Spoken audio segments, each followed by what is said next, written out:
Welcome, everyone, to the Commentary Podcast. I am your host, Pat Brennan. Today on the podcast, we are going to be watching Raising Arizona. It was released in 1987, and it is written and directed by Joel and Ethan Coen. The film stars Nicolas Cage, Holly Hunter, Trey Wilson, John Goodman, William Forsythe, Sam McMurray, Frances McDormand, and Randall Tex Cobb. When a childless couple, an ex-con and ex-cop, decide to help themselves out to one of another family's quintuplets, their lives become more complicated than they anticipated. Joining me for this rewatch of Raising Arizona is my cousin Kevin Curran.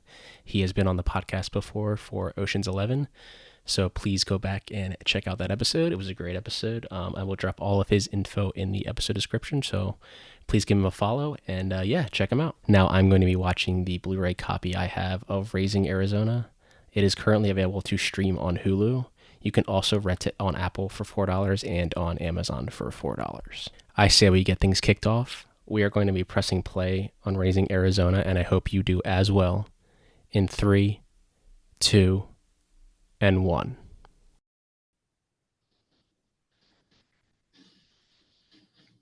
Whoa. John Williams, 20th Century Fox? Interesting.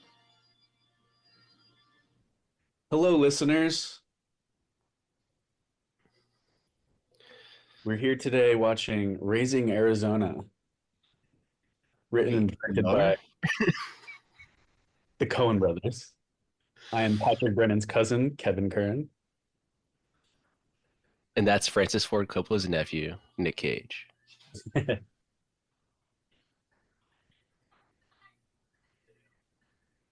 Yeah, Kevin's second time on here.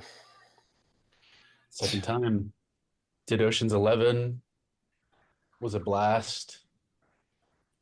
YouTube tried to stop our greatness. Trying to block our video, yeah. I said, not on my fucking watch. I love the little bit that they do here in the editing is whenever he gets arrested 3 times, I think, in the beginning. Mm-hmm. The janitor just gets closer to the screen every single time. And the second arrest, he's like halfway. In the third arrest, he's like on the screen, just cleaning the same floor. They had so many funny little details in their movies. I mean, this was like the movie that showed the world what the Coen brothers were going to be. You know, like Blood Simple was great, and they definitely had like many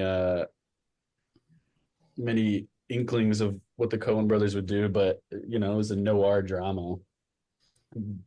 Probably like little to zero humor in Blood Simple, and then it's like the exact opposite as this movie. Right. So I think that's why this is probably my. I mean, it's so hard to say what is my favorite Coen Brothers movie. Depending on the day, I'll give you a different answer.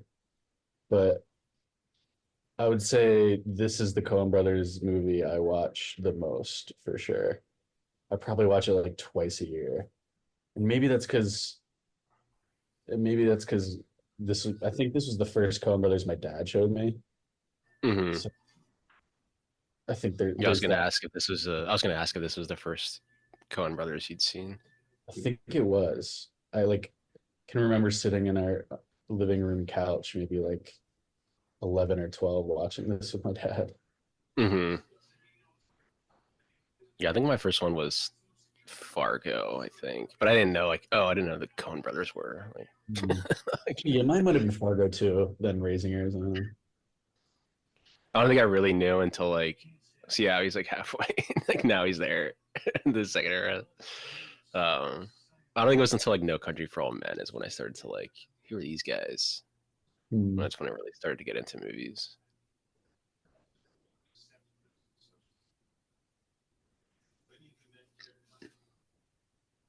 John Goodman. I think one of his first roles, I think.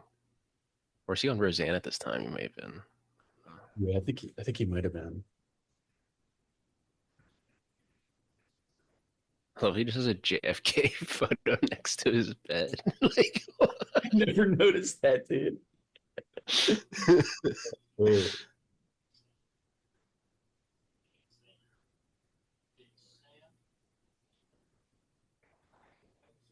Although it just has they like the little bits like that, like they're just Yeah. laying the same exact way. Hmm. And it's like, yeah, I just love like you see everything the Coen brothers are going to do for the next 2 decades in this movie, you know? And Hmm. I think that's why I appreciate it a lot more than others. I mean, like I think No Country is their best movie, so to speak. Who's to say whose movie is their best? But I think technically speaking, that's their best. But my Hmm. favorites are definitely Raising Arizona, No Country, and Inside Llewyn Davis, probably. Barton Fink holds a special place in my heart too, but Hmm. I really love Miller's Crossing. I feel like that's really underrated I haven't seen that in a crime while. movie.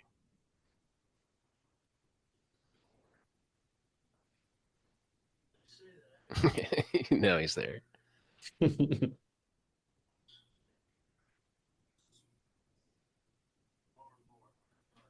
I love how they put him in the same cell too. Like he's right back in the same spot.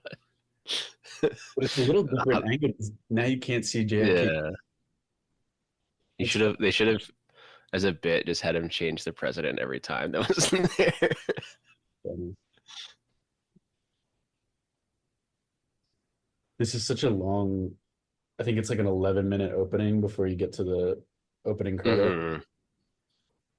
And it's probably one of my favorite like opening credit songs. Yeah, you have to do your yodel. Practicing. I've been practicing. I love how they make these guys look like they're from like in the 1950s. Yeah, So much damn grease in their hair. I know.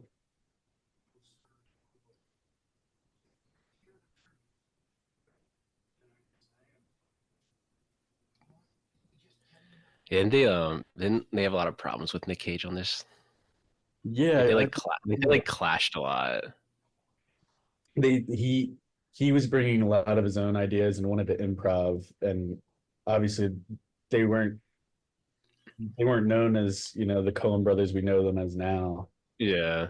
And he didn't realize that they had the most specific vision, and they were going to follow that vision to a T. So I think they did clash a little bit, according to half-assed research. I love the patch on this guy's shirt says Hudsucker, alluding Sucker. to Hudsucker Proxy. They listeners will be regurgitating a lot of IMDb facts here, trivia. We wanted to do this Hudsucker after Blood Simple, but it was way too expensive, so they wrote this instead.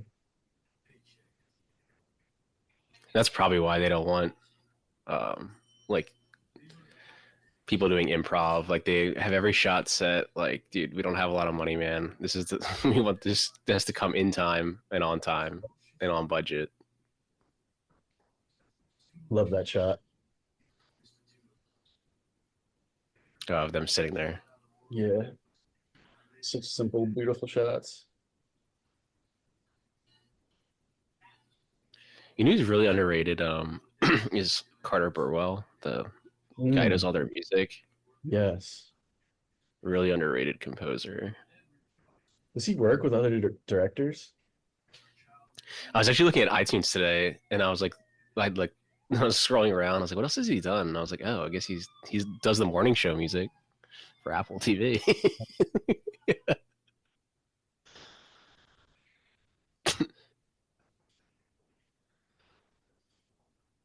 Dude, Holly Hunter's so good in this movie. I was just gonna say that. The entire movie, she's just like crying the entire time. Yeah. Or like extremely happy, Yeah, when they get little Nathan. I think I brought it up, and I think it was either No Country or Inside Llewyn Davis was talking about like how the Coens are so good at like casting just other people that aren't the main character, but those characters are so good in the role. Mhm. Yes. Like even just that doctor there, like this And guy's good. This guy's a good actor. Like they probably are the best. Like especially to like their like area specific movies, you know. Mm-hmm.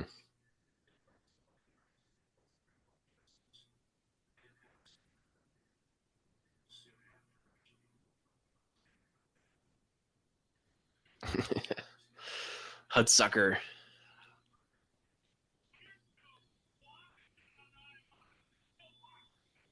Because this is the first. This is probably their not the first. It was only their second movie, but one of the only movies they actually didn't edit themselves because they use a Right, fake editing name.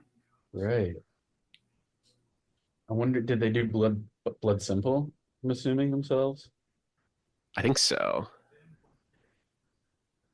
I'm sure they or did. maybe yeah, or maybe it wasn't. I'm sure they did, and then yeah, they use for those that don't know, the Coens edit the movies themselves, and they just use a fake name.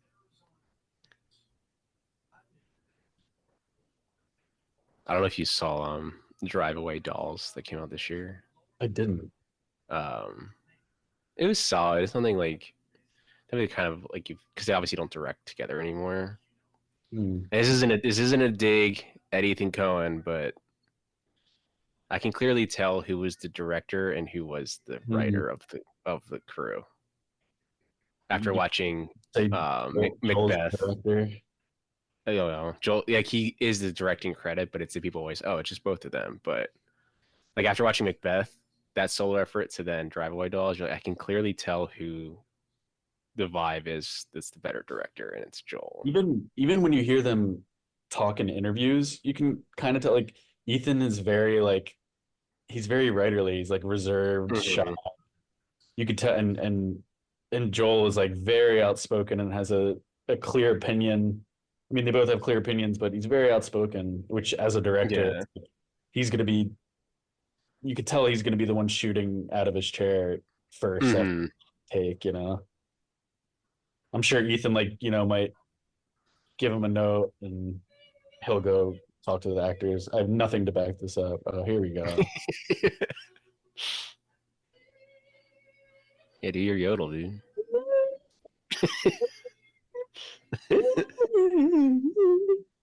Pretty good. God, I love that opening so much. But yeah, it's all 11 minutes of voiceover. Yeah, which is like I it's love kind of this shot. I love this shot because it looks like it's like a dollhouse. Like the wife looks like a doll right now, like a like miniature. the window huge, and Yeah, they look like they're so below the window. yeah. That's how you just show their wealth. They're rich because they have big Yeah, windows. put the camera a little low. I was looking like today, and I guess like the governor of Arizona at the time like hated this movie Oh yeah, because he was like he said it made Arizona look bad. It's like, bro, it's a movie. the audience knows that Yeah, person isn't necessarily specific to Arizona. Like this person can live anywhere. Just happens to be Arizona. like here's Cohen humor here. All the babies' names are like Barry, Gary, Larry, Jerry, and then Nathan Jr. Also, like, did did Nathan Arizona move to Arizona because his last name was Arizona, or Yeah, or did he just happen to be born in I feel like Arizona? they would just feel like if you asked them, they'd be like, I don't know.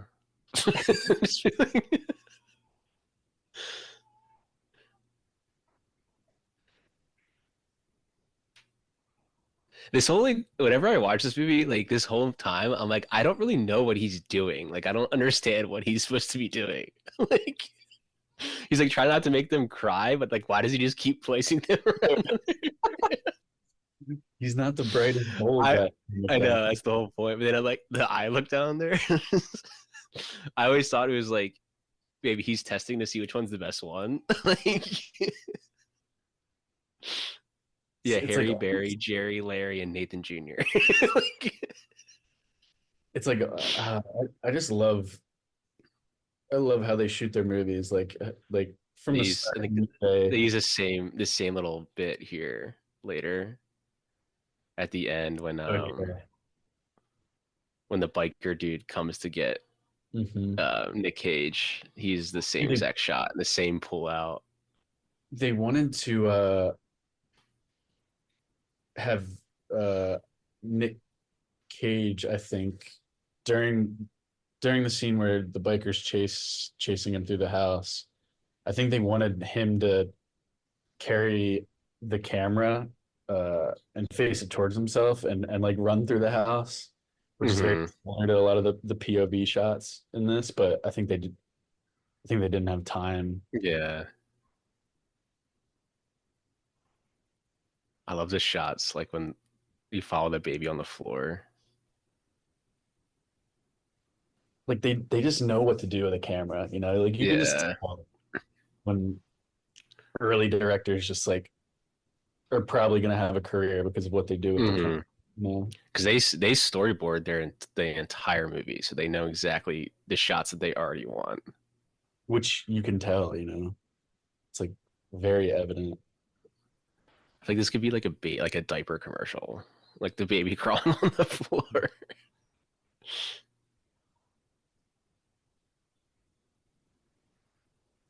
See, like I still don't like even this whole time. I was like, why did he take them all out of the?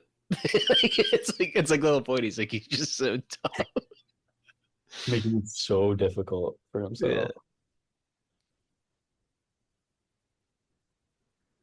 Or even just like the little like the that's how you just get their characters too. Like the mom is like reading how to do like how to take care of children and the baby book, and the dad just reading the newspaper, and he has 12 liquor bottles to his right. Like it's filled up right next to it.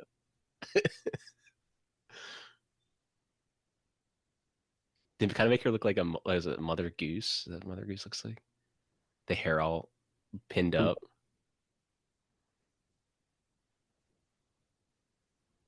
God, they really are good at casting their secondary actors. Oh, he comes back. He's like waving.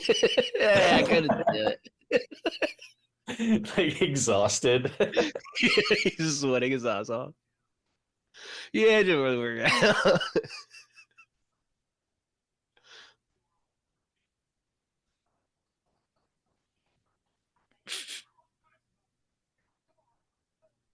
For those young people, if you're listening to this, you used to have to roll your windows up. Holly really like Nick is so fucking good in this movie, but I think Holly really steals the show. Mm-hmm. I was I'm, trying to I'm tell people. People think like Nick Cage is not a good actor. going to I'm start like calling him Nick Actor. Nick actor. Just watch his like older stuff. Like guys, he took those like B movies because he just needed money because Right. he was the IRS was coming after him. Yes, he has like 12 liquor bottles there.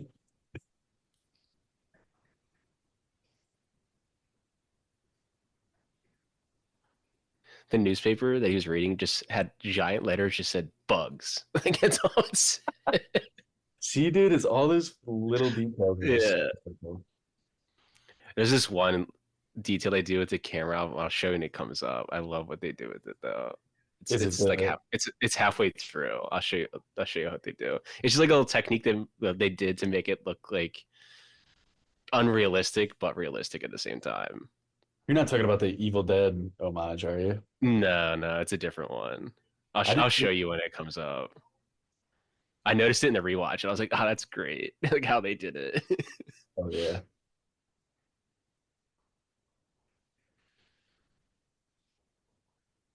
I mean, this is like trying to pitch this movie, be like, "Yeah, these two basically just steal a baby and try to raise it themselves." It's a comedy, though. Like, Yeah, no, well, I love that. I love that her acting there. I love him so much immediately. oh my God, she's so It's good. so good. Welcome home, son.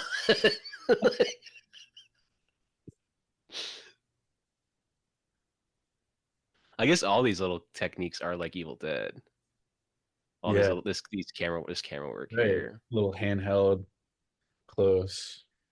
And a little bit there too. Like he wanted to look at it one last time. Like,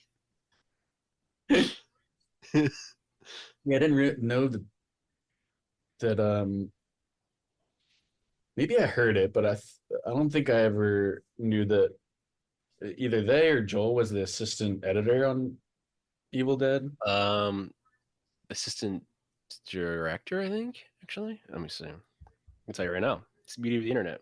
We're on the fly. Evil Dead, not Evil Dead Rise.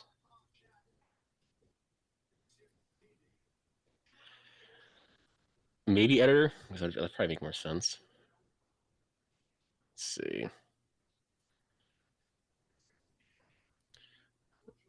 I guess. Yeah, assistant film editor, Joel Cohen for Evil Dead. Fun fact, people. It's like So, a Fincher being like a. I think Fincher was a camera op on Return of the Jedi. mm, yeah, it's cool to see how they use and hone those specific skills. I mean, you see it Mm-hmm. translate directly to their movies, right? Like how these are all the Coen Brothers movies are edited, and then how Fincher shoots all of his movies, very specific camera movements. Like, I think that'll be my favorite line in the movie. yeah. What are you kidding? We got us a family.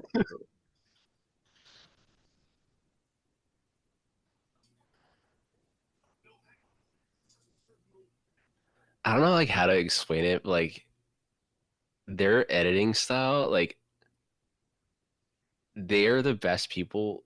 I don't know how to explain it. It's like them using room tone is edited so seamlessly in like I can hear their editing. It's like weird to like explain.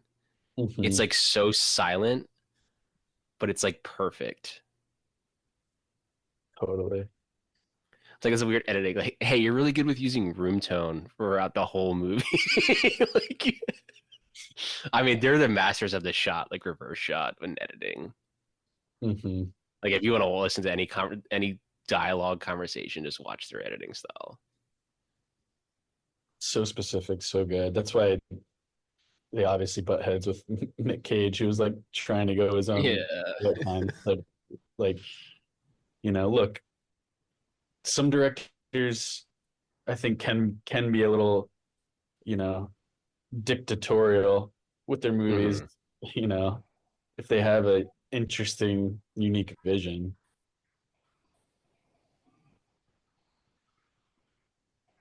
Or I was rewatching this. I was like, oh, this is like Shawshank. Then I was like, wait, this is like before Shawshank. Do you think they watch this?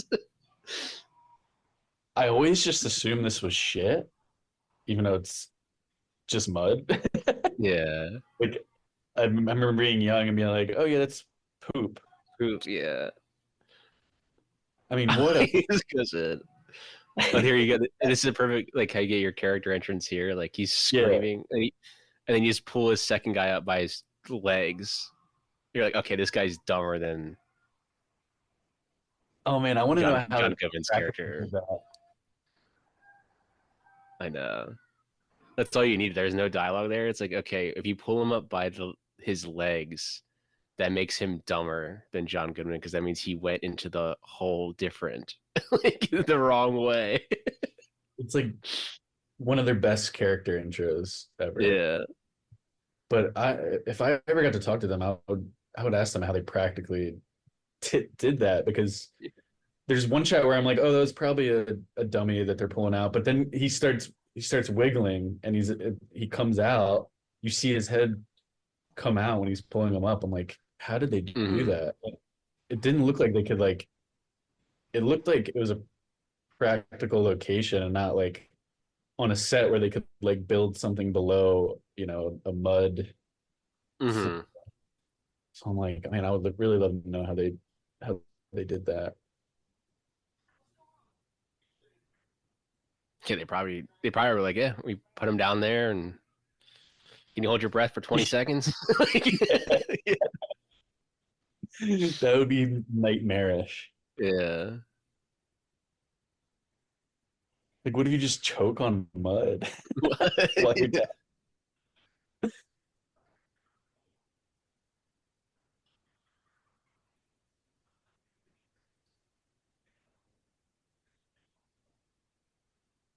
And here's your simple editing and shot setup. Like she's not in the frame with them at all. Hmm.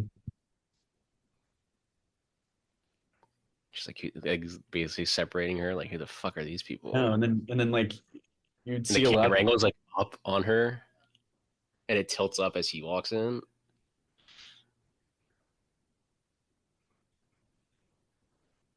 and See like how they're so. still separated. I love how they limit their coverage too. Like, Hmm. I'm a huge fan of directors who take risks by not like doing the normal coverage you're expected to do, as a Hmm. director. Like, you know, wide, medium, get all their closes. And it's like he doesn't he didn't do any close-ups here. These are both Yeah. still the same. They walked John Goodman and the other guy walked in closer to frame. Hmm. It's like, and a normal director would cut to a close-up shot, like Yeah. individual close-up shots. And it just makes it all so much more interesting to watch. Hmm. It's interesting what they did there too. Like when they first came in, the camera was like up, and now that like she Mm-hmm. got a little more comfortable, he like pulled the camera down on her angle again right here to make it seem she's like, oh, okay, it's a little. She's more relaxed. Still doesn't trust them. She still has not even been in the same frame as them. I think those are Skittles, probably. There's your close up because she's being direct.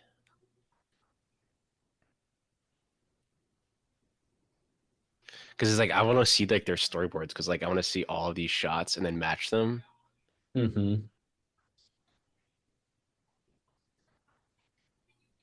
I think they've definitely released some of their released pieces of their storyboards. Hmm. I saw No Country one once. Yeah, I'm sure they have like some like special features. They have for the No Country Criterion coming. They have like a new conversation. They talk about it again.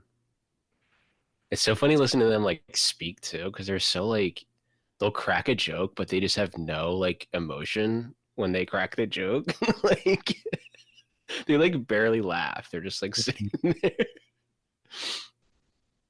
I think they also said the dude who plays the biker guy. It was like so hard to work with, and I think Oh, Joel yeah. Cohen was just like he was just like, yeah, I'm not gonna be casting him anytime soon. He basically just said And that apparently he never rode a motorcycle before. So I think it said on IMDb that he got into a couple accidents on the bike. immediately. Dude, I would like use this, but it's supposed to be like he's like a mythical like. It almost seemed like it was like a Mad Max type of creature, like that creature Yeah. person. Oh, now that you say that, they Because this is definitely post talking Road about Warrior. they would probably like go watch to that actor, go watch Mad Max. That's what I want to see. Yeah. Yeah, because Road Warrior, yeah, like right here. That's literally like Road Warrior Mad Max. Yeah, because this is probably a year after Road Warrior. No, that was like Warrior was 81. So this is 6 years later. Like he just has fucking grenades on. Like Yeah, imagine pitching this to an exact like, yeah, no, the movie's about these this criminal and this police officer wife who kidnap a baby. And yeah, there's a couple shots where like our bounty hunter grenades a rabbit. yeah. What do you Basically he's think? just Mad Max coming a Mad Max character coming to find them. I love that flower shot with the flower lighting up. Mm. Like right there, like that edit right there. Him going.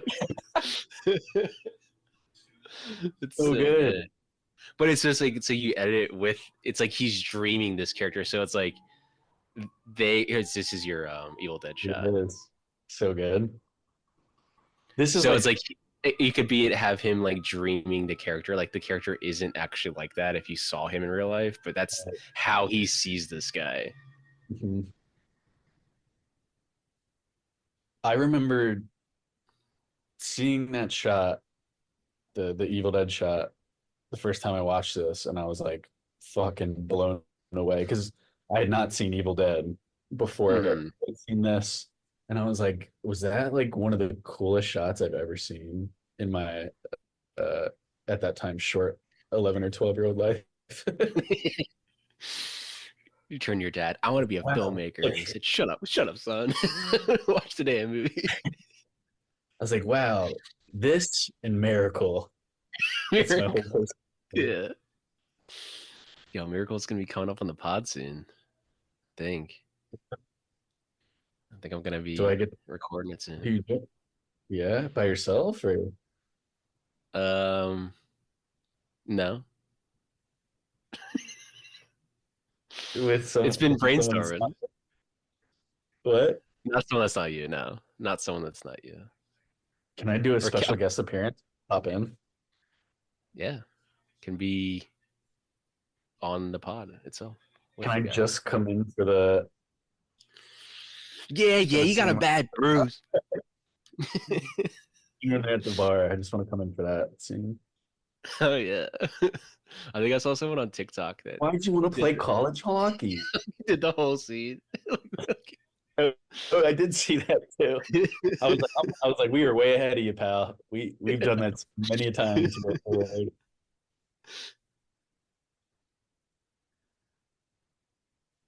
I know that, and like, I remember the Titans. I feel like I would just be quoting the movie the whole time. Yeah, Like that shot with him, just, him walking in to get his fingerprints done, and the guy was just smiling and rolling the ink pen. I know. Like, I just Like love that they're specific so good with way. these characters. Like these, you've never seen these actors before. Like these background like actors. They're not like background, but like these small character actors, and they're Yeah, so good in the roles. and they cast them all and then they direct them so well because any other Yeah. director would have just been like, no, you're just sitting there rolling the ink as he approaches. You can look serious. Hmm. It's not too big of a deal. It's a quick shot. But Yeah. he took the time to be like, I want you to look at them and smile They're in the just creepiest way smiling. you can Yeah. imagine and roll the ink nice and slow. Why does that guy look like Will Arnett, by the way? She does kind of. I feel like Will Arnett would have definitely been in this movie if it was made in like 2002. Oh my God, yeah. He would be great in a Coen Yeah. this movie. So are they definitely not doing any movies? I thought they were doing a Together horror anymore. movie. I think they are gonna, but I think they're like doing more their own stuff. I think. But I think they are doing a horror movie together because Hmm. I know Ethan does. Everyone's like, "Oh, they're retiring." And it's like, no, Ethan just. I think he just wants to write like plays, basically. I Yeah. think he was just. I think Ethan was just getting tired of like making movies. I think. Yeah, movie making is not But he even said that and then made Drive Away Dolls, so I don't like, I don't know. Like maybe he needed a little cash real it's quick. like it's like Soderbergh. I'm retiring. He's retired 5 times. Wait a minute, I got another idea. Hold on. After this one. Like, hold on, I shut a movie with my iPhone over the weekend. I'm releasing this next week. Like, I mean, movie making is one of the most like unromantic art forms ever. You're on set for 12 to 16-hour days. Uh you're you're just sitting and waiting around for the lighting crew to set up the next shot and the camera crew. It's like most of the time you're just sitting waiting around or you're like out in the grueling heat. mhm. Uh, That's why and you it's see just so like many not like really BTS stuff of romantic. like actors like in their like trailers or like standing around in like Video Village, like just doing playing games because they're just like we're waiting. It's going to Yeah. take 45 minutes for us to move this rig to the other side. So Right. You It's guys like can, really and then unromantic and grueling because yeah. as the director, you might not be like on your feet all day like the crew, but you're still having to wake up early and like be alert for 12 to 16 Hmm.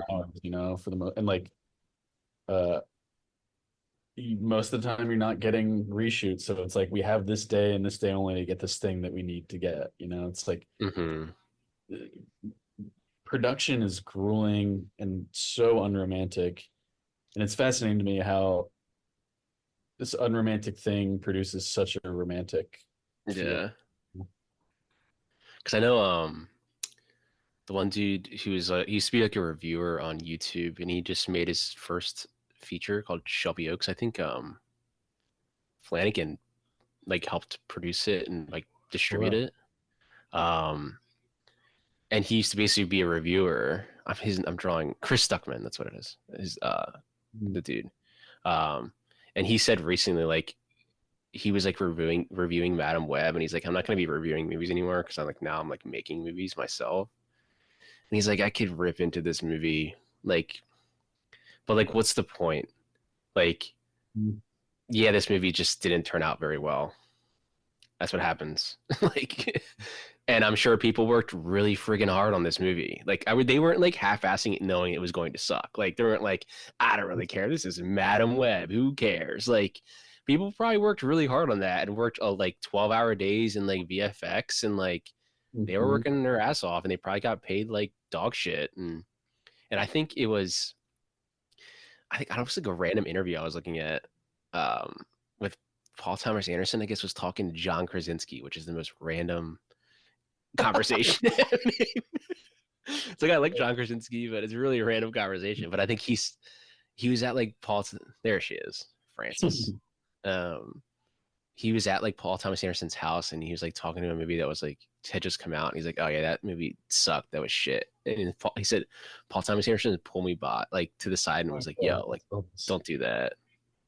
And he was like, what? He's like, just don't like you don't have to like say it sucks in front of all these people. Like we're all trying to make good movies, which right, and right. people could be or would be critical of that. Like, come on, man, like it's not like we're making fucking rocket ships here. Like it's like Mhm. yeah, but Like, I'm always under the impression if I don't like a movie, I'm just whatever. Didn't really care for yeah, it. like But that's my people just problem make with a their lot of personality. that's my problem with a lot of movie criticism. Like I don't enjoy most movie criticism because I just don't. I mean, look, it's a necessary thing at times, but I feel like nowadays it gets personal a lot, and Hmm. it's like, look, Especially with Letterbox and say what you will about Twitter and how this person's brain works or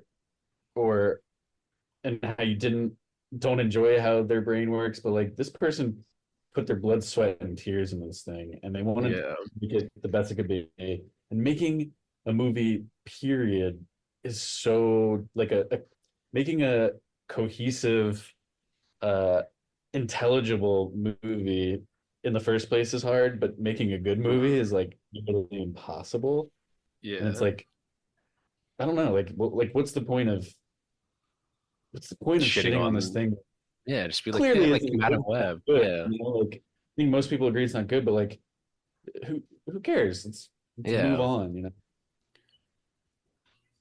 Yeah, I think that a lot of the criticism now, especially with Letterbox and like Rotten Tomatoes and Twitter, it's like people just are making judgments off of like, oh, the movie's at 45% on Rotten Tomatoes, so it must suck. It's like that's not how that works anyway. Like or like I think it's gotten like you said, it's gotten to a point where it becomes personal, where it's like they start taking jabs at the director, and it's like, I mean, like guys, it's just a movie. Like at the end of the day.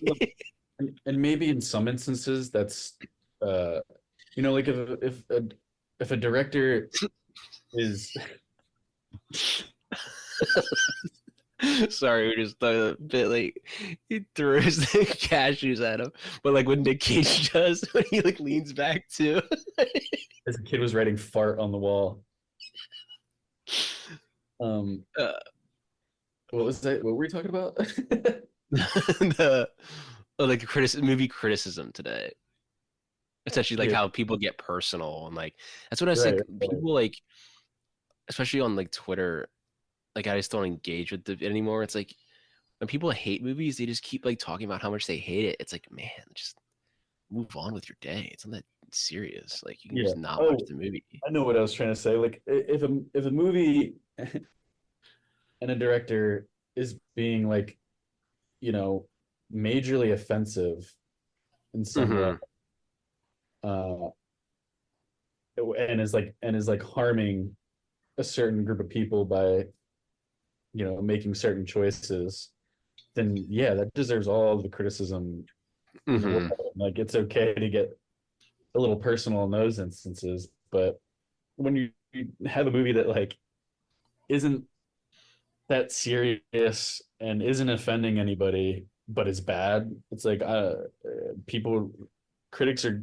still get personal nowadays, and Hmm. I think so pointless. Like it's gotten to a point where it's like we talked about, me and you talked about this, like movies can't just be like, it was all right, it was fine, it was decent. It's either Yeah. it's the best movie ever, or if you like this piece of dog shit movie, you're an idiot. It's like there's Mhm. no in between anymore, and I think that's the issue. Yeah. But the technique was talking about earlier is coming up here in a bit. uh, Um, it's like right here. Um, this guy's a great actor. I forget this actor's name on the left. yeah, dude, oh man, they're just so good at casting. This whole sequence reminds me of Vacation for some, like the first Vacation. Yes. Like he reminds me of Cousin Eddie. This guy. Yes. There we go. There's another comp. They're probably like, you're just cousin Yeah, Eddie. yeah.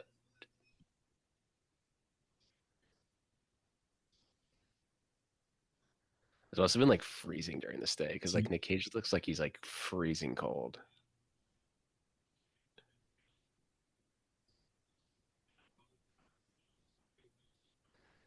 This man will go on to steal the Declaration of Independence. and I've already be done national most treasure on the pod.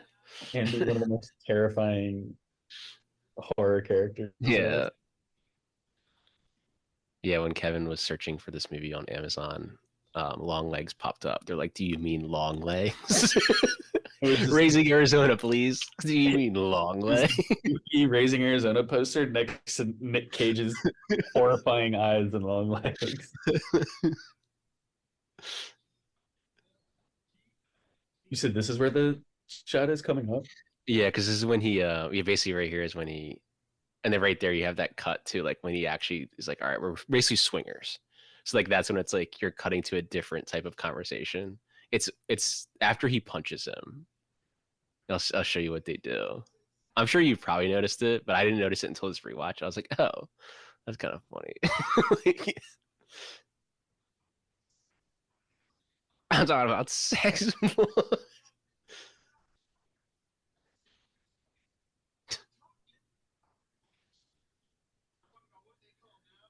Wife swap. Here. So he punches him. Watch where the camera is. Like it looks like he punched him and he flew like 30 feet. Yeah, like that perspective is clearly, Yeah, that perspective, like he's like he punched him and he flew like 30 yeah, feet. like so not grounded in reality, but Yeah. works perfectly. Oh man. I noticed on the rewatch, I was like, that's great. Like it just makes it look like he just punched him Yeah, and he flew so far. I love how his leg was up in the frame like that. Yeah. Yeah, he literally was like 20 feet away. But going back to, yeah, Chris Ryan, from the Ringer podcast universe, Bill Simmons' company, um, he said, uh, let's make movies okay again, where it's like, Yeah. you know, Okay.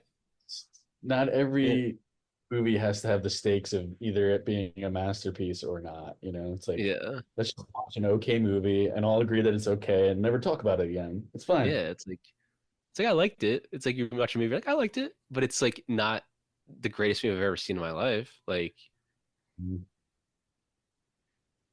Because I'm sure there are people that watch this movie and they're like, yeah, I liked it. Don't remember what happened, but I remember liking it. That's what they would say.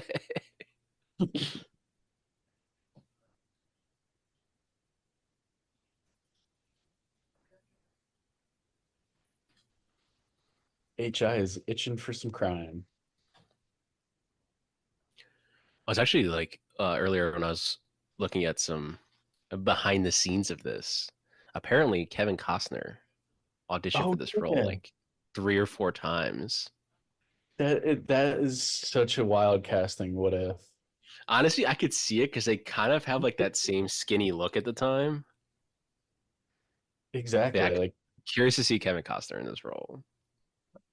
could have totally seen it, but Nick just brings that extra bit of goofy that Costner I don't think can bring. Yeah, like that, like little spins the gun.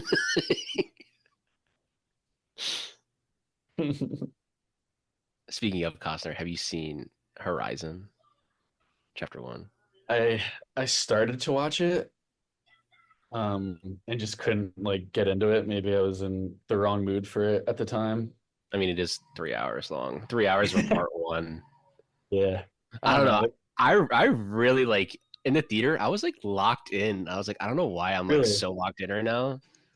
Um, and I think the more I thought about it, I was like, I actually really like that movie, even though it's like an incomplete story. Like, and then at the very end of it, it just turned into a 2 minute trailer, a 3 minute trailer. I was like, what's going on right now? Am I seeing the future? Like, yeah, at the very end of the movie, he plays a 3 minute trailer for part two. the yodeling is back. This gets me amped. I play men's league hockey late at night on Tuesday nights, and I'm about to just put this on repeat for our pregame music.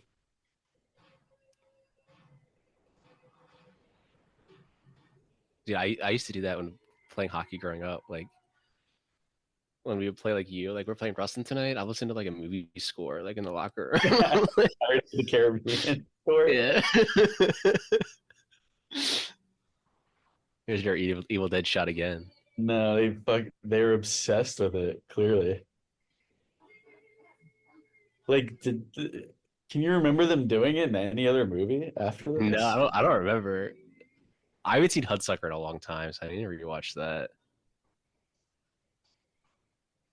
Yeah, I could see them using it in that. Because that's their next one, right? Or is it Barton Fink? It might have been Barton Fink. Because Or I think no, it was Hudsucker Miller's was the. Crossing, Barton Fink, Hudsucker. Let me see, because I think their next movie was when they brought Deakins in. Because they've used Deakins for about 95% of their. Yeah, Miller's Crossing, because Deacon shot Miller's Crossing. No, he didn't. Barry Sonnenfeld did, so he still did. Was Barton Fink Deakins? Yeah. So Deakins was brought in on Barton Fink. Oh wow. And then did he So do even he did Hudsucker, I think. Like Deacon shot Fargo, I think. mm, Yeah, shot Fargo, Bowski. Yeah. Deakins, man, he is the goat. I think he's the goat. it's I gotta mean, be. he shot the village, so Worked with Charlie McDermott. yeah.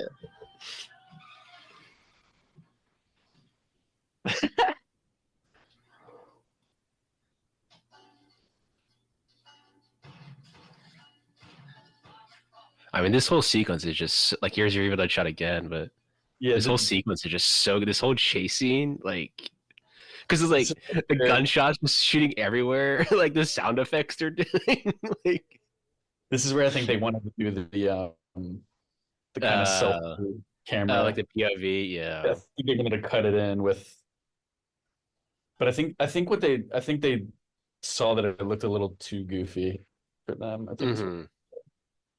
which can anything be too goofy in Raising Arizona?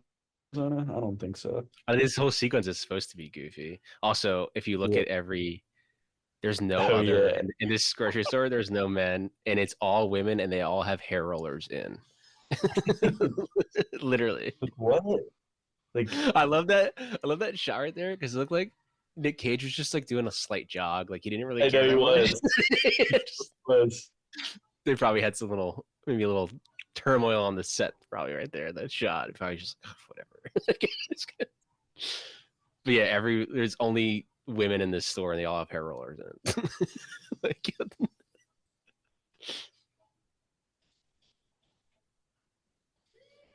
that look of him just like he switches to the other side.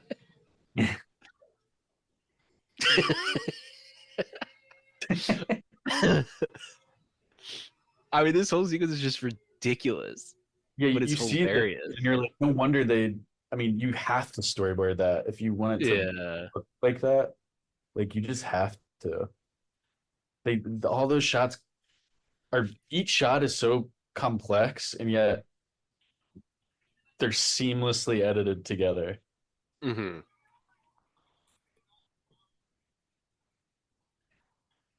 I love that he ran back to the other grocery store to get the diapers still, but he still Oh didn't yeah. get them. Like he was still trying to get the diapers because he lost the other ones.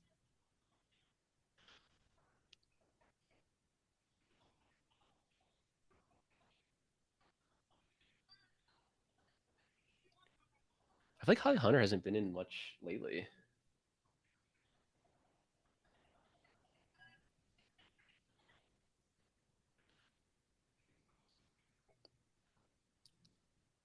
Hmm. Nice. Classic Hollywood right there. They Dude, just been they drank like 45 beers. look at that. Like seeing this just gives me a headache. Yeah. She still has never been in the same shot as them this entire time. She's only shot separate from them.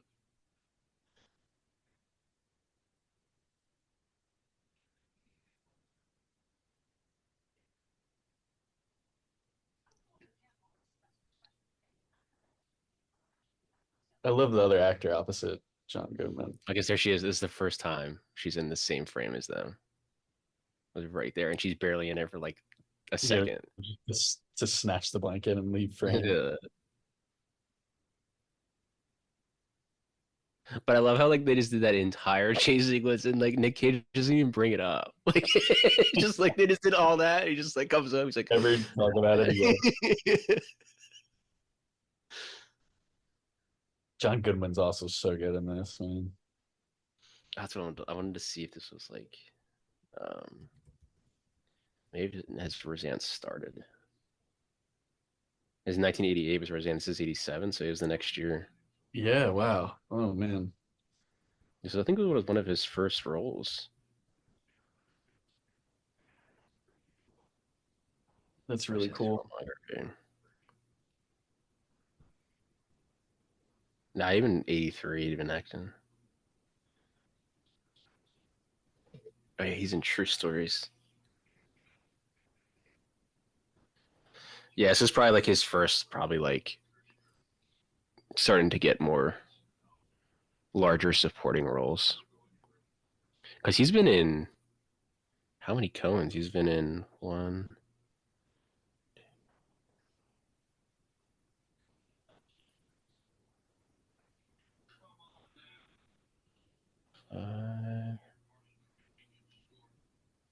he's been in six. Because he's in Lewin, yeah. He's been in six Coen Brother movies. So Joel was in his early 30s and Ethan, I think, was maybe 29 when they made this movie. And it's just like, it's so, I think it's so much harder now I don't know why, but even though we have access to way more resources in terms of Mm-hmm. equipment, digital cameras, like, I just feel like it's harder to come in and, you know, at that age and like make a statement or have such a unique creative perspective Hmm. like they used to, you know. And like there's so much confidence in their filmmaking, and it's like, I mean, I'm 31, and it's like just astounding to think about how confident they were in all of their choices. Which is funny because Spielberg was what, 27 when he made Jaws, or 28, and he was not confident. Like he was like, "This isn't gonna very work." And he cuts to him now. He's like, "Yeah, that gave me final cut. That movie gave me final cut from here on out." Incredible. But yeah, it's like, could you imagine making Jaws at 27 or 28? Like, Jesus Christ. Yeah, It also feels like our these guys are generation. born to make movies. It also feels like the later generations, because of technology, we grow up a little Yeah. slower, you know, Hmm. because of social media. Like, I just feel like our, I'm thinking of like me at 27, like us at 27 with our friends, like our brains just, I didn't know anyone Yeah. that was capable of making Jaws, you know, at that Yeah. You're like 8 beers deep at the bar at like Davy Wayne's, and you're like, dude, let's make a movie tomorrow. Like, we could do it. Like, but they're not like at the bar. That's why they're making the movie. Like,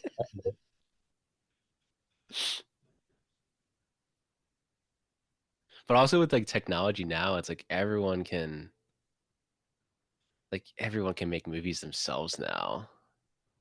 mm-hmm, Will they look like this? No. mm-hmm.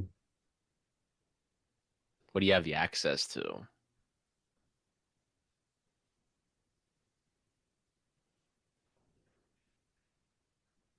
They made a beer tower.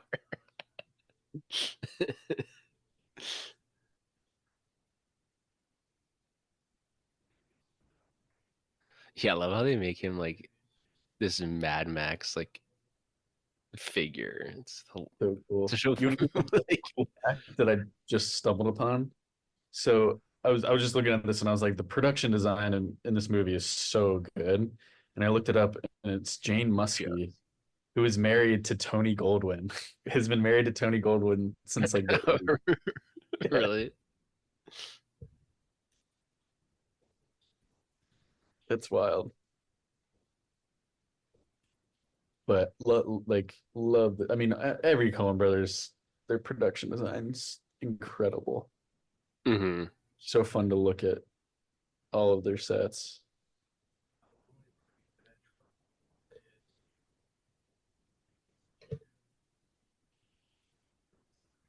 Yeah, because like when he's talking about, it's always when he's either doing the voiceover or he's having the dream or now he's writing this letter is when this character like appears. Hmm. So Gene Muskie also designed Blood Simple. See if she did any more of their movies. She did. She's had a crazy good, cool career. But I'm not seeing. Anything after this? No, looks like she never worked with them again. Maybe they hated her. No, I'm just kidding. Well, it could be the same. Like they have such a specific creative vision that didn't give her the freedom to bring her Yeah. own vision into it, and she was probably like, I just want to go do things where a director will Hmm. like have creative control of our sets. Yeah. All speculation, of course. Unpainted Arizona.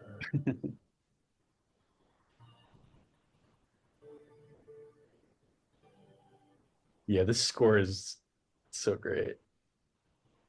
Yeah, it's like it's literally Mad Max because like Max's kid gets killed, so he has like Right. little Yeah. Oh shoes. my God. Like,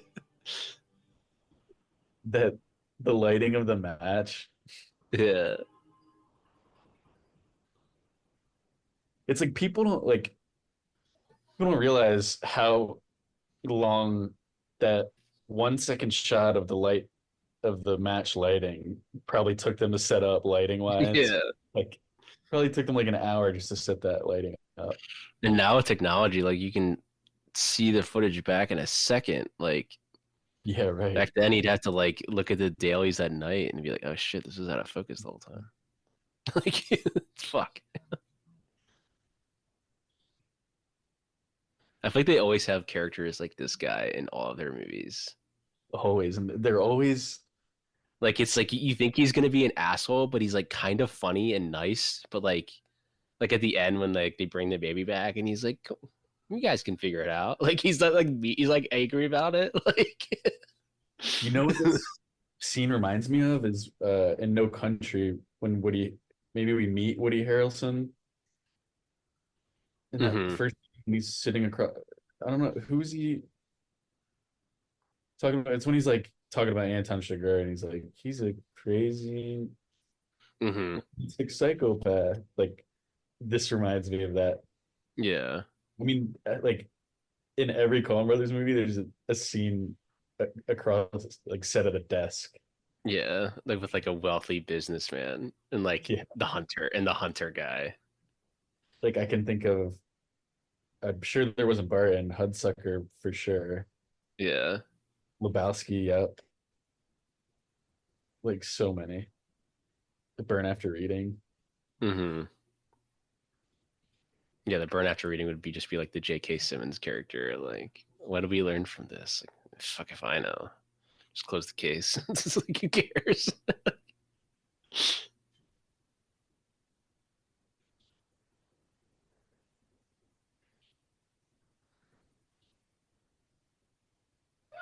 Yeah, it's like interesting, like to just make this guy literally look like this. Like he was taking a shower in like 18 years. That must have been rough getting out of that makeup, Yeah. grimy makeup.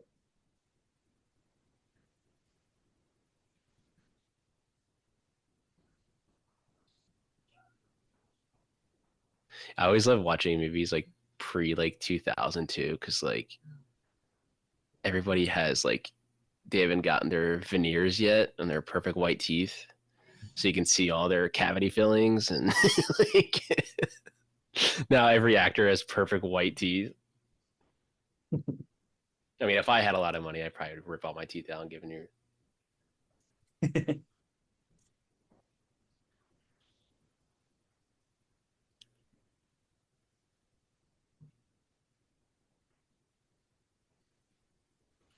Yeah, if you want to study editing, just watch this whole sequence, watch this whole scene.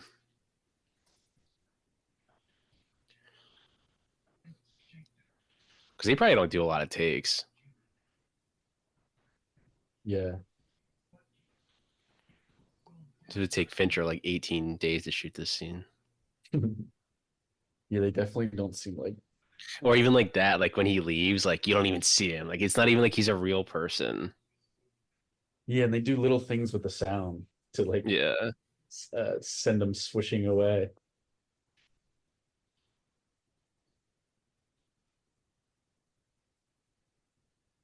And then you cut when the edit to the cut back after that scene is him waking up. So it's like he was still in his dream sequence of like that guy. Hmm. Howard's like a little puppy. He has a neck brace.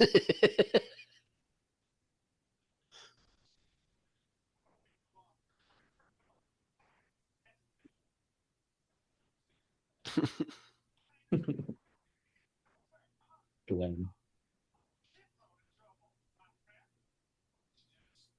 Oh, you know why I thought of Vacation with this guy? He's in Hmm. Christmas Vacation. He's Chevy Chase's friend at work.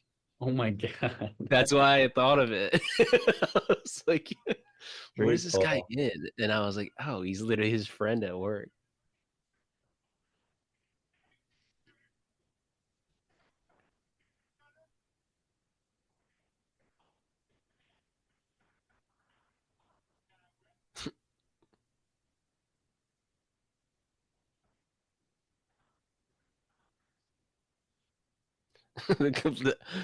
They're swingers. So like, oh, look at that on his car. It says caution, I drive naked.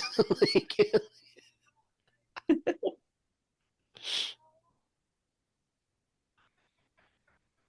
Nicholas Cage's hair gets bigger and bigger as he gets more stressed. Yeah. Because he's like they say he's like the Woody Woodpecker because he's a tattoo or whatever. It's like these little So details. his hair gets bigger. Yeah. I think the difference between masterful directors and just mediocre, I guess, directors is all of those little details. Mm-hmm. Just tiny, tiny details that like the majority of people won't pick up on their first watch, if ever. Mm-hmm. But it's like you're still feeling something because of those choices and decisions. Mm-hmm.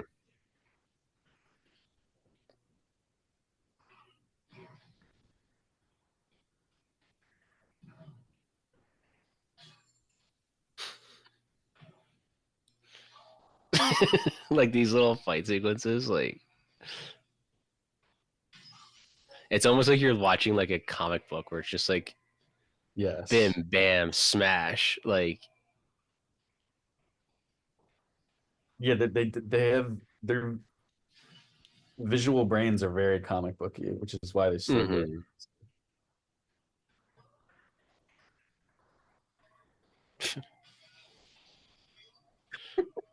He's like it's like he's a helicopter.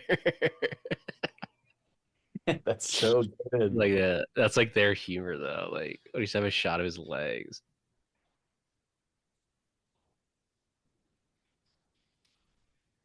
Look, it's him climbing out of the hole again.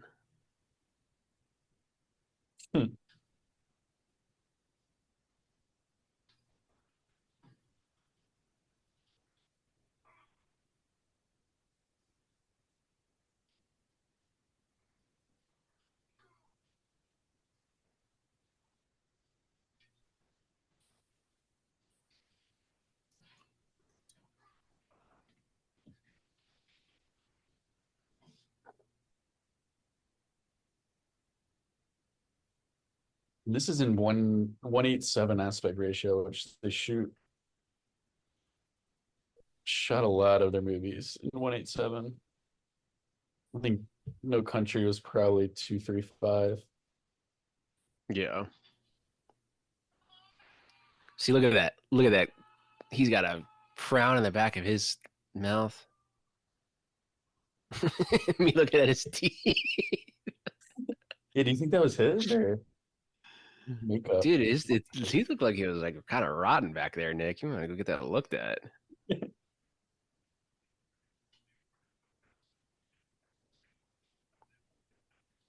Look at that hair, man.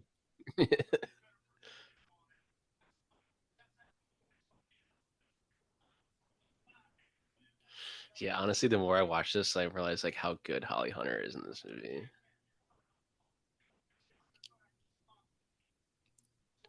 Like she's by far my favorite performance in it. Yeah. And she's probably only in it for like maybe 20 half of it, minutes. Yeah. half, less than half.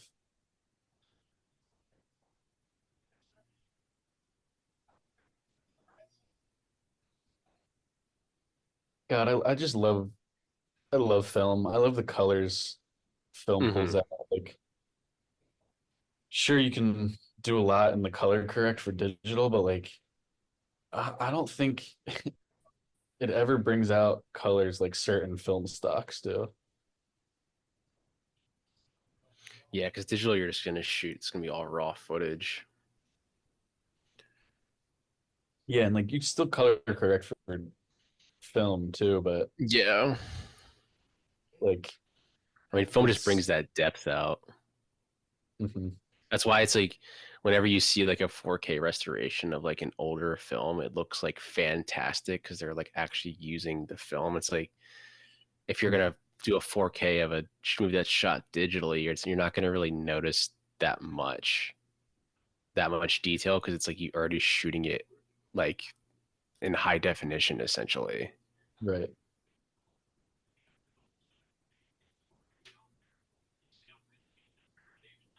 Yeah, it's like this Yeah, guy could be cast in No Country yeah. for Old Men. I feel like I remember reading that they always just like whenever they're gonna go shoot in these places, they'll just cast local actors from Right, that area, right. or just have like a casting call, like, "Hey, this store," or maybe he owned the store. Maybe it was a store clerk. Like he just like this guy's a pretty good actor. I love the little bit that yeah, I got that from 845. A little bit when they come back later, and he's like, "Ah, screw this," and he sees them coming back, so he starts to count again. They were gonna come back.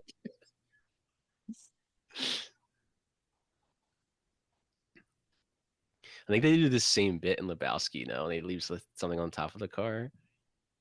Yeah, like there's so many recurring things in all their movies. That they Like, do, yeah. no, It's like almost like they're all like they're saying like they're all in the same universe almost. Like the Coens just have yeah, their own right. little universe.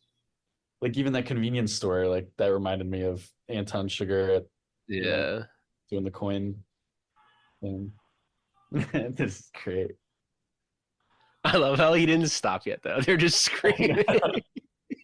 Slam on the brakes. Yeah. Yeah, this whole thing they just are screaming the entire way back.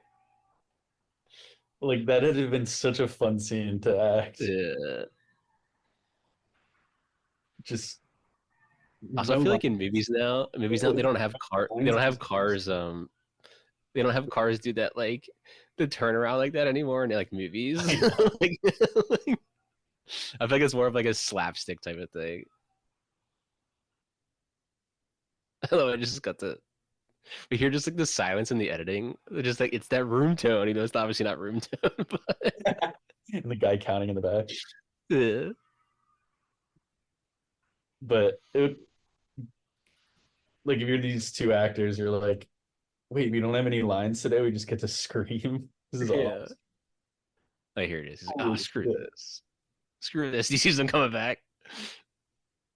He goes back down. He starts counting.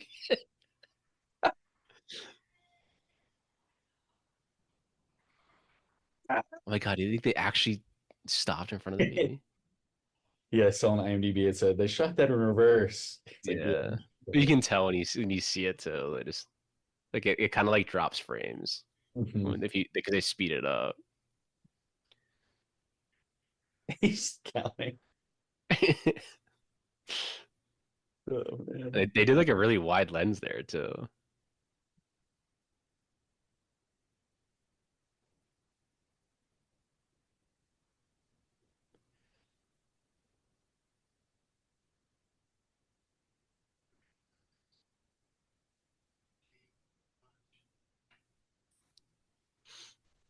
I always forget that he's a Coppola, Nick Cage. I think he doesn't like interact with them.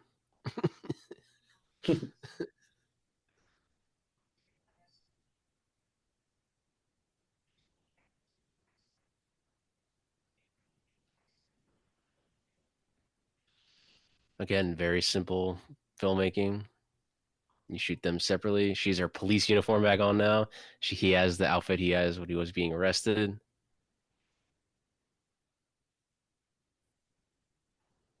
It's like we're back to the beginning. Mhm.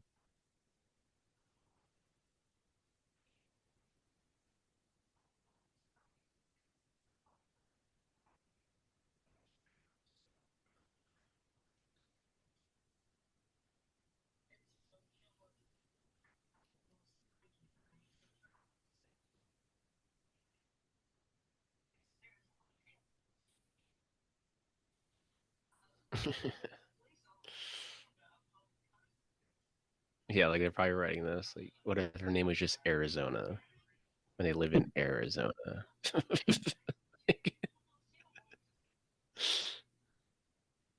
I always love those little bits where it's like someone will ask the director that, like, so like Arizona. It's like he's like, I don't know, I thought it was funny. Like they will say like, I don't know, I thought it was funny.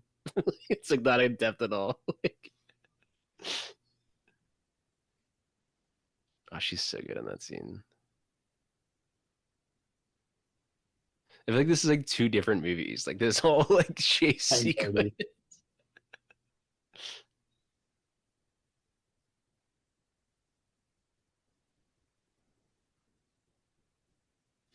See, and then this is like when Anton Sugar, like that shot is Oh exactly yeah, Anton when he Sugar going goes to like the house and to getting drink the milk. the Yeah,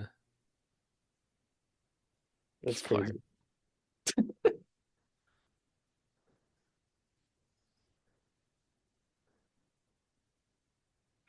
fart.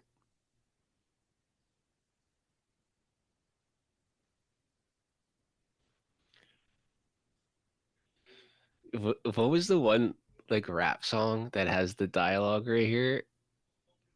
When he's like the get down on the ground, is that the song? You, do you know what I'm talking about?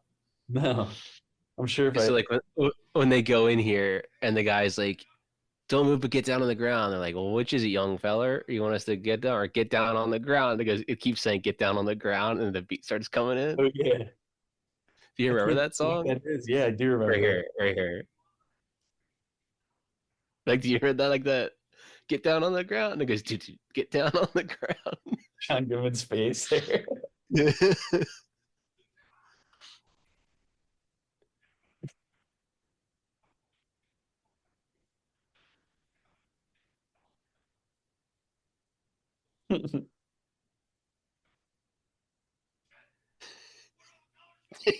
Or tell her go. We're all on the ground. He's like, "Oh, thank God." Oh, shit. It's, do you think SpongeBob took this sequence when he's like, "Put it in the bag," and he's like, "Sir, you're not even looking the right way." Yeah, this whole like,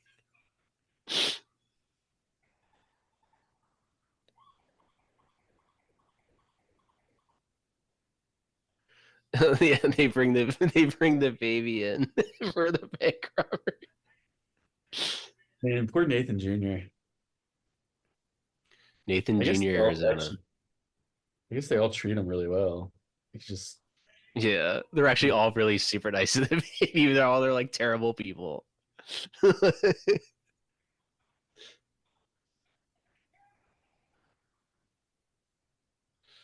Yeah, they try to make this like a western, like these screaming geese, like at an old timey bank.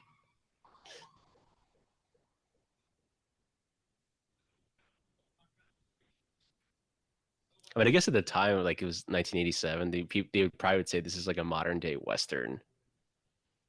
Like they just robbed a bank, they stole a child. yeah, and there's so many Western elements, like the score. Yeah,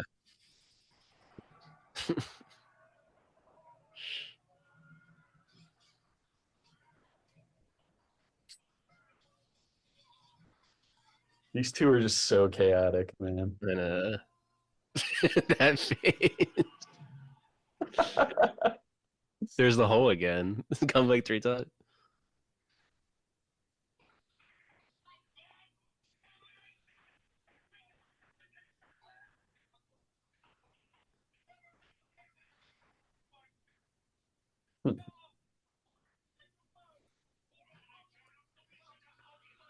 Yeah, after all that, they're like, "Wait, let us come."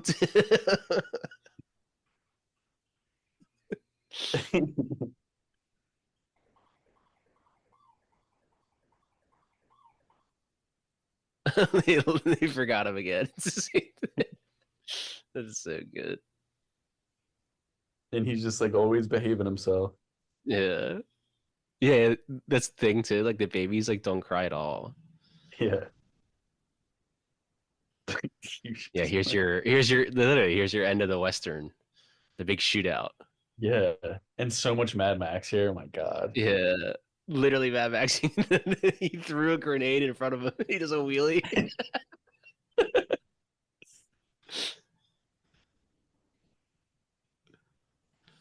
There's your little huggies from earlier.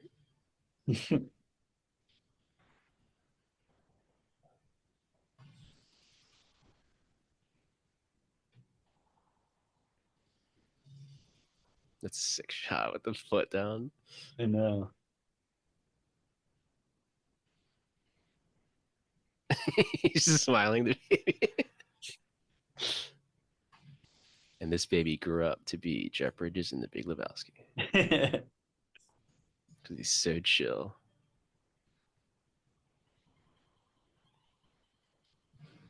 Yeah, I need to rewatch Evil Dead now and to see like how much camera work they basically just took from that. No, you can tell that after this, they're like, all right, let's challenge ourselves a little more Yeah. and not steal so much. Oh my God. Like, how did he? Oh my God. Here's are being dragged like freaking stagecoach. Yeah, this literally is a western. Like your western shootout with your big giant David versus Goliath.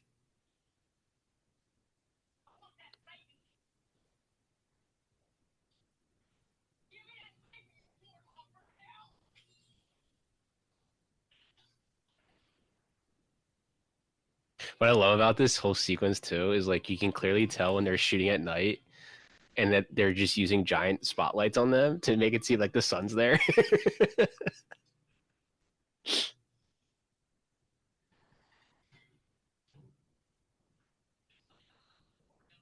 I love that it's like down on the floor, young Missy. I need to see what that song is. Get down on the ground. Yeah, Who's it by? Gilly the Kid. Gilly the Kid. Yes. I think Gilly's from Yeah, Philly. Could be wrong, but I think he's a yeah. Because he Philly. says, I think he says, because I'm the king of Philly. Everybody, yeah. Let me see. I'm gonna listen to it. Oh yeah, if you listen to the intro of the song, it's John Goodman and everybody freeze. Get down on the ground. Freeze. Ah, damn. Classic.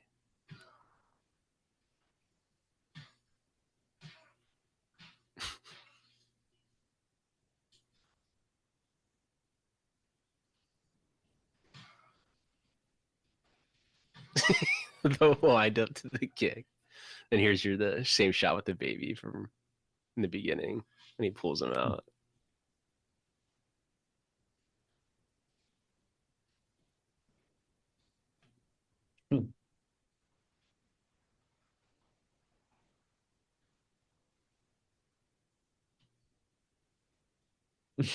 How he looked up at him.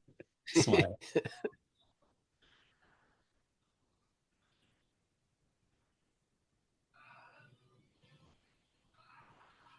Basically just like breaking his back.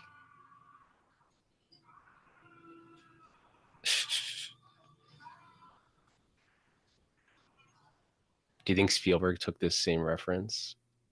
Remember in War of the Worlds when Tom Cruise does the grenades in the giant tripods? No, I was watching Raising Arizona the other day.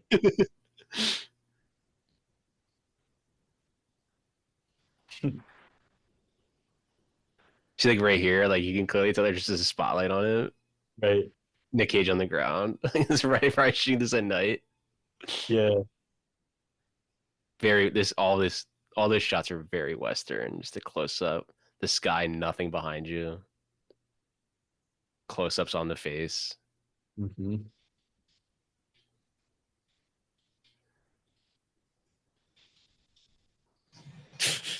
Just explodes.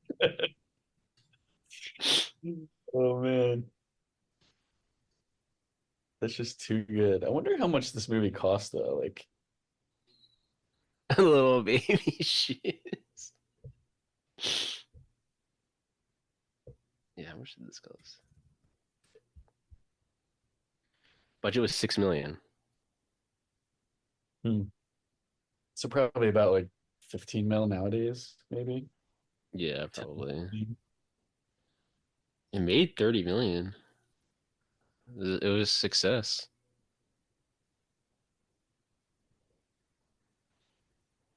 Yeah, this little whole sequence, and he comes in.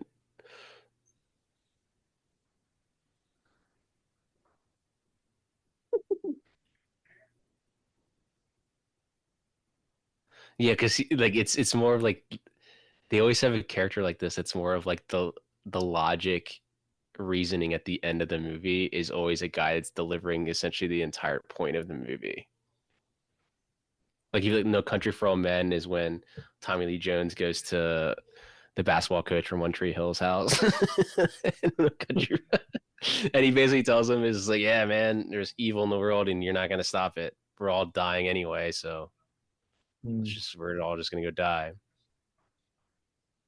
And to Burn after reading, it's like, fuck did we learn? I don't know, man. Just close the case. Like he basically just I there's know. always this like scene they have for like this guy is basically the logic of the movie, even though you would think he'd be the dumbest character in it. Mhm.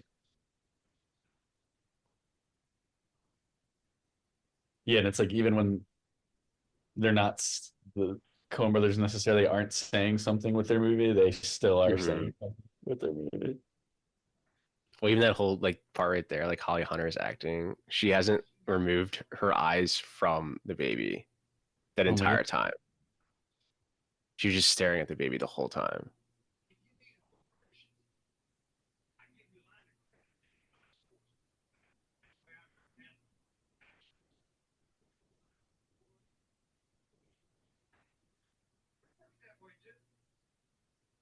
Yeah, see like how he just like changes his entire demeanor. Like he's not even like that like angry that they still like once he figures it out too. Hey, the biggest kids room I've ever seen. I guess they do have like six of them. Push in when he realizes.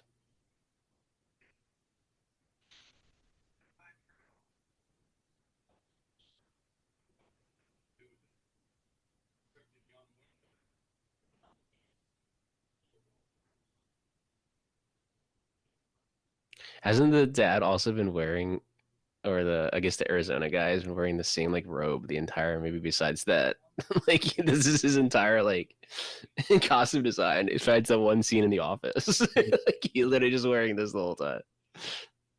Just drinks and wears the same robe. Yeah,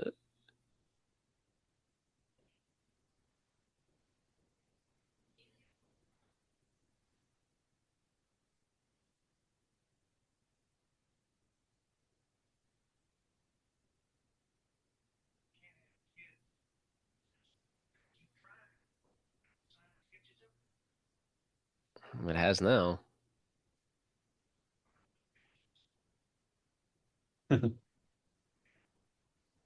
You basically put your DNA in anyone now.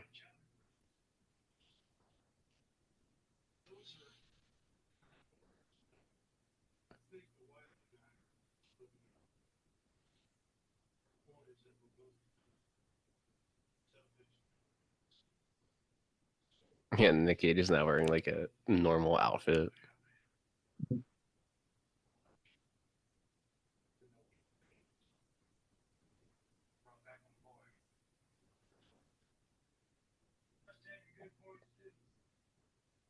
Yeah, like he's not even like me, like angry. Like he's just not calling the cops or anything. He's like, Yeah. "He's bringing the boy back." Yeah, you guys can't have kids of your own. It makes sense. Yeah, thanks for bringing the boy back.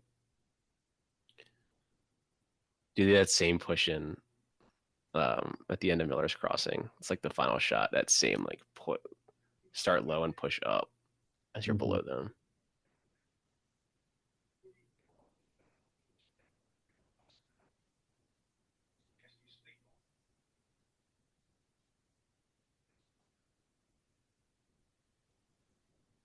So look at this lighting here. It's like that's just not natural lighting. Like it'd be dark in the room, Mhm.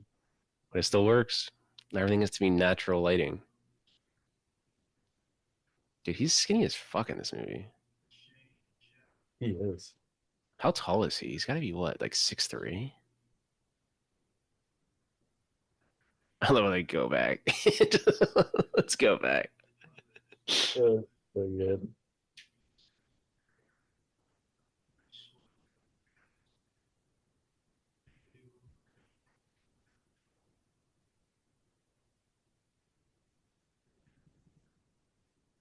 This looks like a miniature.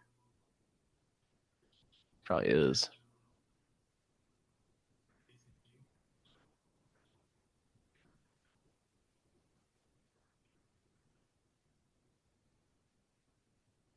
Hmm.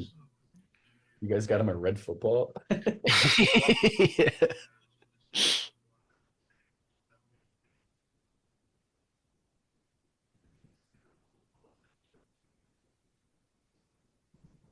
They love those low push-ins. Mm-hmm. This comes from a football player, dude, with nobody in the stands.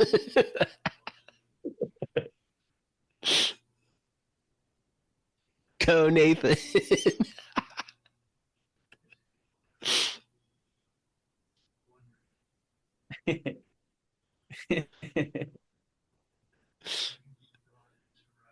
Go Nathan.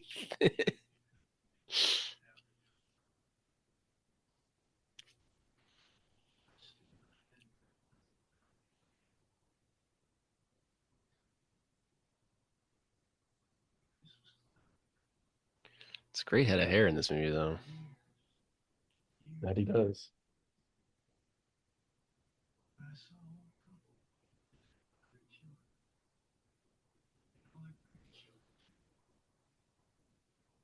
This really is just a movie about family, dude. Just a family movie. Mm-hmm. Some people, all they want is family.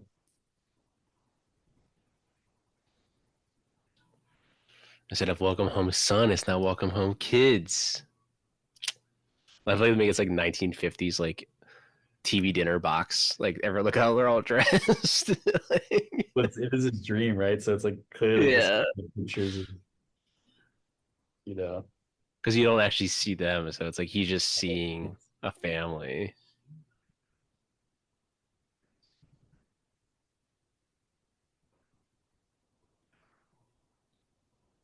but they're not there.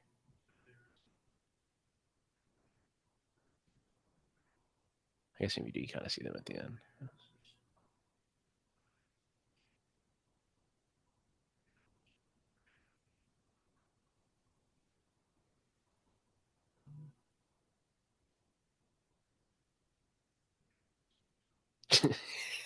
It's so good. I don't know.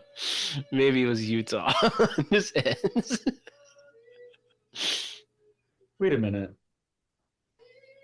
Only Joel got credited for as the director for this? He usually only gets the credit. Really? So even if it's just like written and directed by Joel and Ethan Cohen, like if you go to like a letterbox for IMDb, it says directed by Joel Cohen. Interesting. I don't think I ever knew that.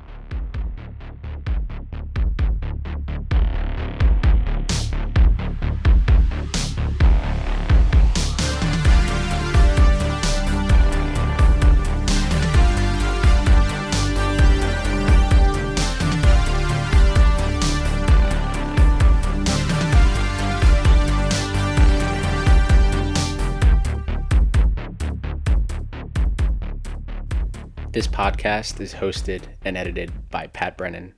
That's me, with intro and closing music by Patrick Baxter.